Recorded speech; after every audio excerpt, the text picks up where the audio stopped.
Hello viewers, welcome to Gauri's Kitchen. இன்னைக்கு நாம 5 minutesல potato fry பண்ண போறோம். இதுக்கு ஒரே ஒரு இன்கிரிடியன்ட் பொட்டேட்டோ தாங்க. இதுக்கு வந்து வெங்காயம் தக்காளி எதுவும் போடாம கிறிஸ்பியான ஒரு பொட்டேட்டோ ஃப்ரை பார்க்க போறோம். அதுவும் 5 minutesல பண்ணி முடிச்சிடலாம். வாங்க எப்படி பண்ணுறதுன்னு பார்க்கலாம். இப்போ ஃபர்ஸ்ட் வந்து பெருங்காயத்தூள் கொஞ்சம் ஆட் பண்ணிக்கலாம்.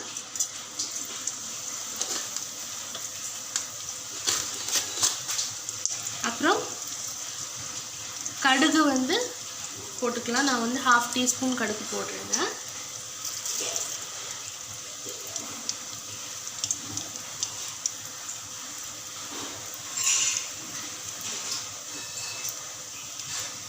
கடுகு பொரிஞ்ச உடனே நம்ம வந்து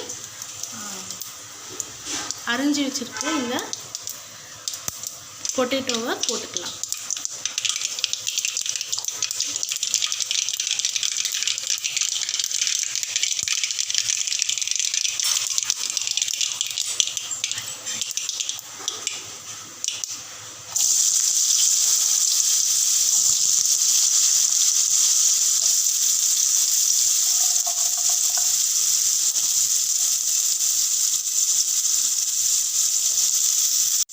இப்போ பார்த்தீங்கன்னா இதை வந்து ஹைலே தாங்க வச்சு ஃப்ரை பண்ணணும். சிம்மே பண்ணாதீங்க, ஹைலே வச்சு பண்ணுங்க. நடுவில் வந்து ஒரு 2 minutes மட்டும் சிம் பண்ணணும். அது எப்போ நான் சொல்கிறேன்.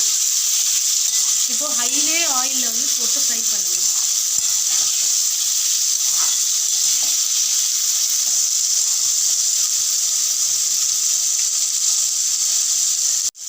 இப்போ வந்து அப்படியே நீங்கள் ஃப்ரை பண்ணிவிட்டு இப்படியே வச்சுருங்க, கிளறிக்கிட்டே இருக்காதீங்க.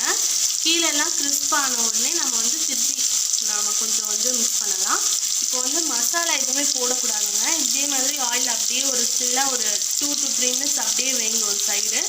அப்புறமா நம்ம கடைசியாக ஒரு முக்கால்வாசி வெந்ததுக்கு அப்புறமா தான் நம்ம வந்து சில்லி பவுடரும் டர்மரிக் பவுடரும் உப்பும் ஆட் பண்ணணும். இப்போ நம்ம நல்லா கிறிஸ்பியாக ஃப்ரை பண்ணிட்டோங்க. ஹையில் வச்சுக்கிட்டே பண்ணிட்டோம். இப்போது சிம் பண்ணிவிடுங்க. இப்போ வந்து 3/4 வந்து வெந்துருச்சு. இப்போ வந்து நம்ம தேவையான அளவு உப்பு ஆட் பண்ணிக்கலாம்.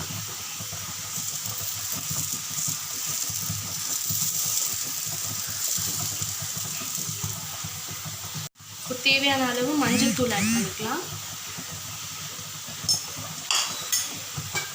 அப்புறம் தேவையான அளவு மிளகாத்தூள் ஆட் பண்ணிக்கலாம். நான் வந்து 1 ஸ்பூன் மிளகாத்தூள் போடுறேங்க. நீங்கள் எவ்வளோ வேணுமோ போட்டுக்கோங்க. காரம் உங்களுக்கு நிறையா வேணால் இன்னும் போட்டுக்கோங்க. இப்போ நல்லா ஃப்ரை பண்ணிக்கோங்க, நல்லா மிக்ஸ் பண்ணிக்கோங்க.